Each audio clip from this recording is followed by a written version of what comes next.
Hello, greetings, and welcome everyone to this news video. I am the Engineer, and the topics we're covering today are as follows. Better all the time. The simplest solutions. Aptera air conditioning. No update for the month, but Zaptera lawsuit update. Cabin air quality concerns. Windshield wipers, and things that I liked. Let's get started.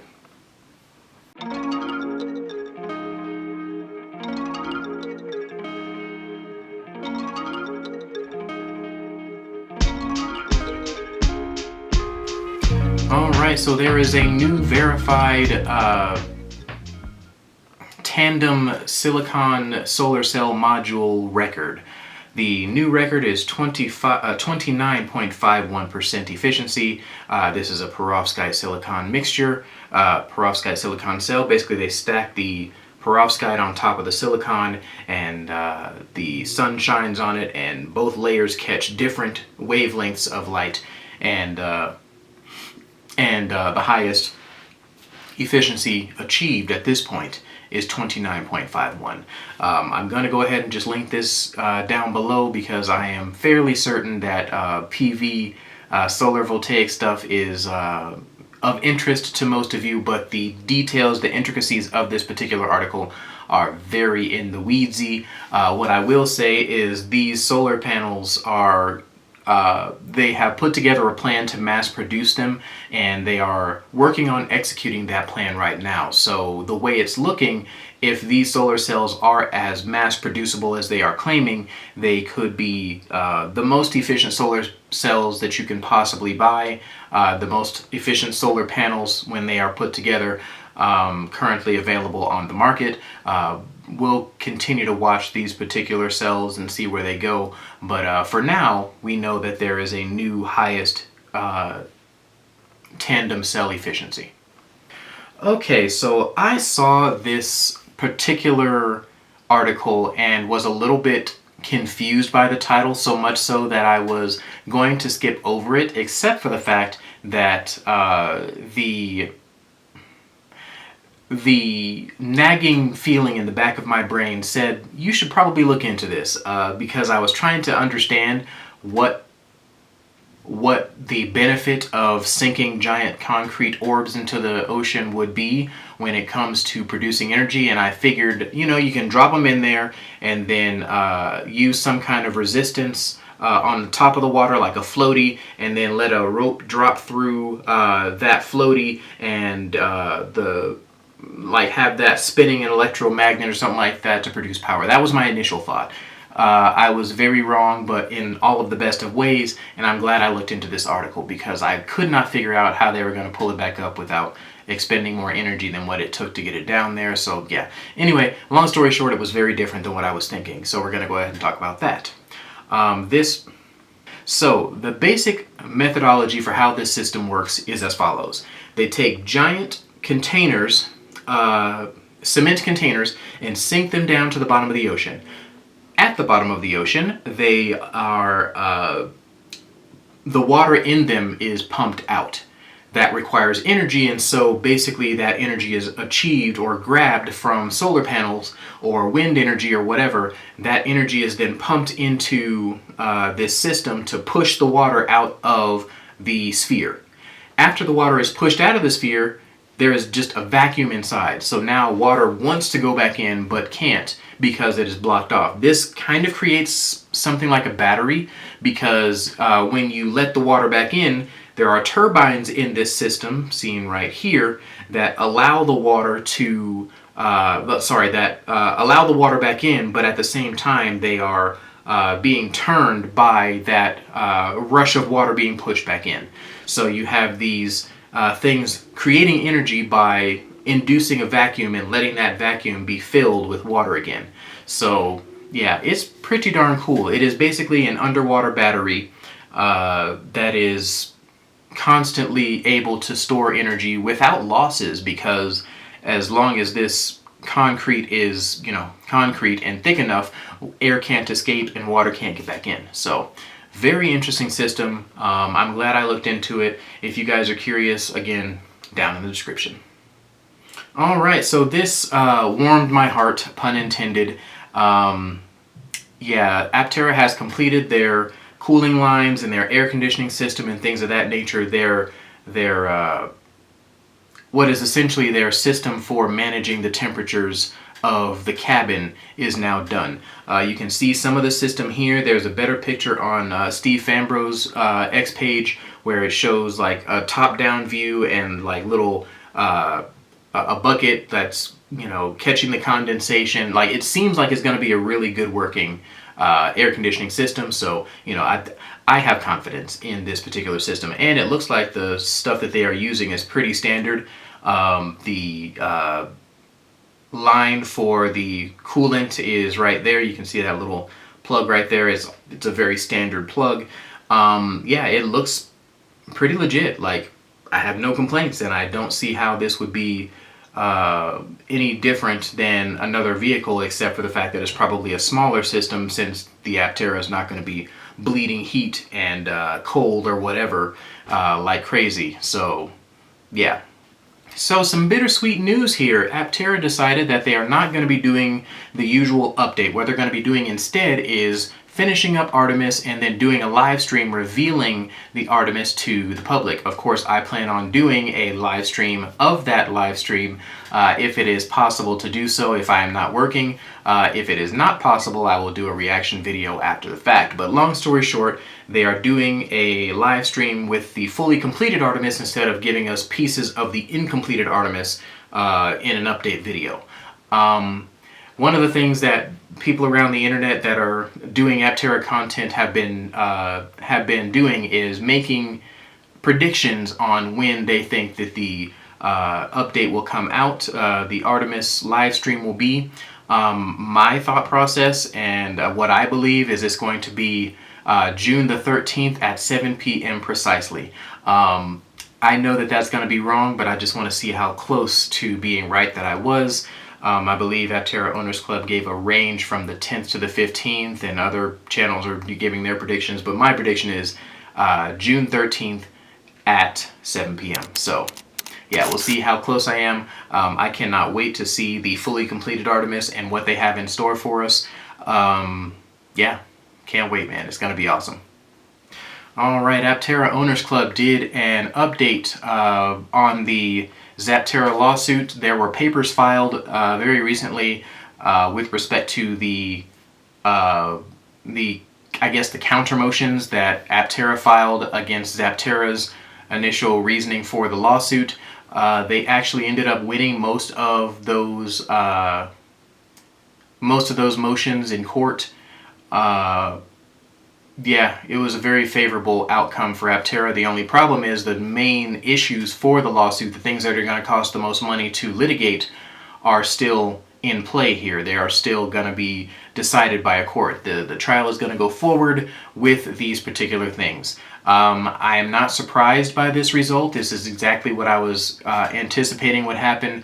I mentioned something to this effect, that it is likely that this lawsuit would go through.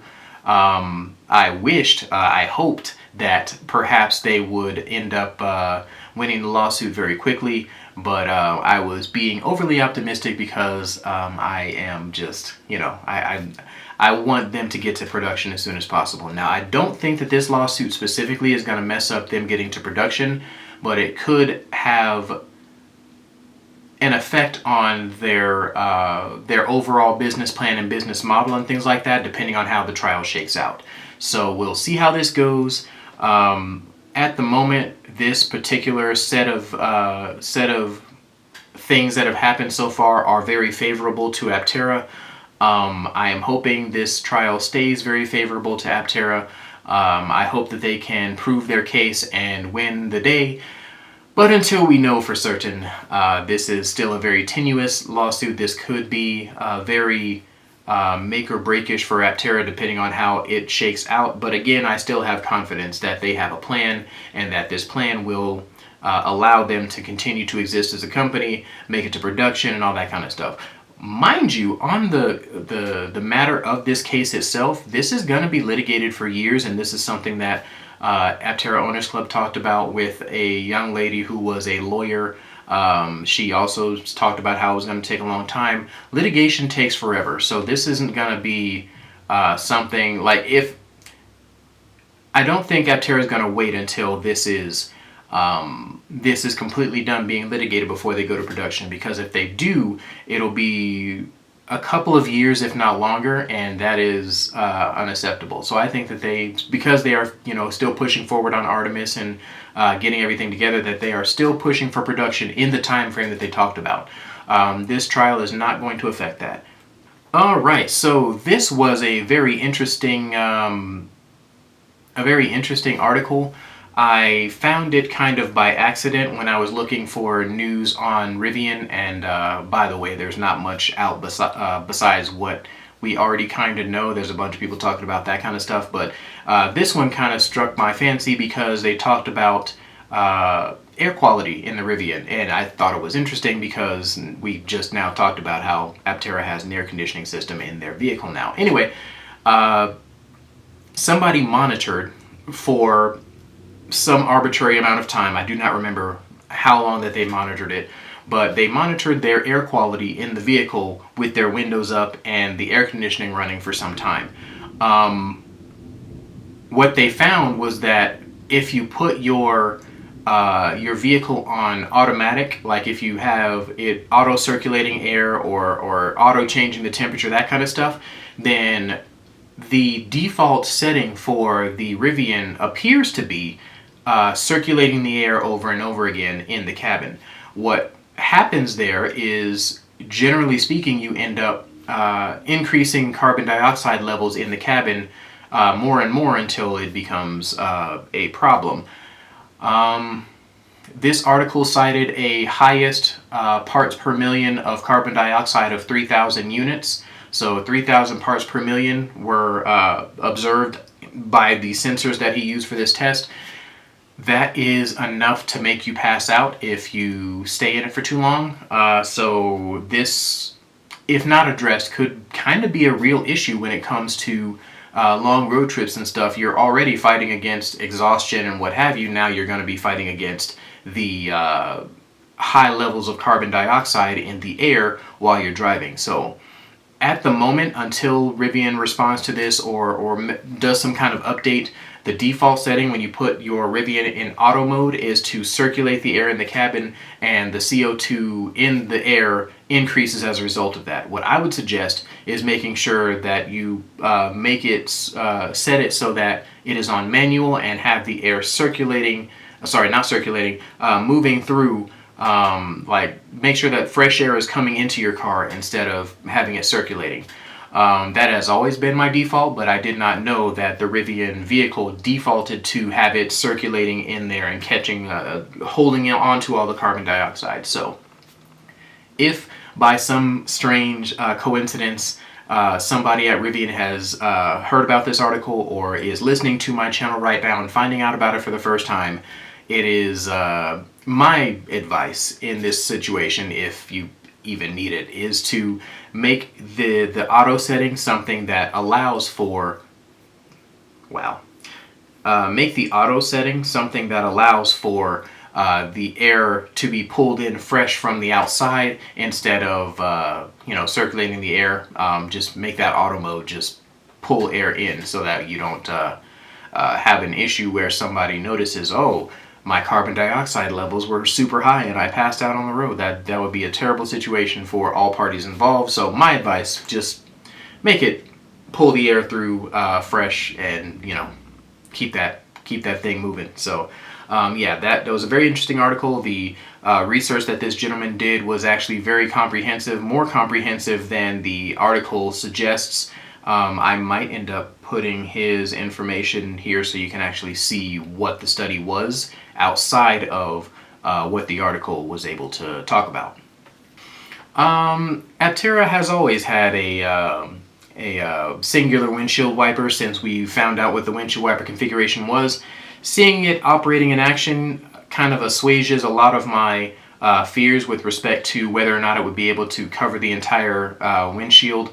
It looks pretty comprehensive, pretty full coverage for the driver. The passenger does not need much in the line of having water cleared from their view, because they are not looking at anything, or rather they don't need to look at anything. So I think this is very sufficient for a driver, and yeah, even for the passenger it actually clears a lot of that side too. It's good to see it working, it's good to see it in action. It is great that the sprayer, let me go ahead and pause this, the sprayer is actually on the arm of the windshield wiper, because when it is that way, the wiper fluid is more directly applied and it is much more efficient. So Aptera, not surprising, is using the most efficient method that I can think of for applying the washer fluid to the windshield. Alright, so for the first thing that I like today, there was a video by Ben Sullins. I talked about him a lot on this channel, but he debunked an infographics channel video. Now, they struck me as very sensational. The infographic channel seems very sensational in ways that I am not comfortable with when it comes to actually reporting on them, or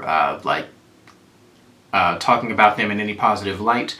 Most of my videos would have been very similar to his if I were to have covered them, mostly debunking stuff that they talk about. And so in this video, Ben Sullins debunks a whole bunch of the stuff that they talk about in a video that is supposed to be about why nobody wants to buy electric cars. It is another strange and excellent example of propaganda, fear, uncertainty, and doubt being introduced into the Zeitgeist and into the conversation.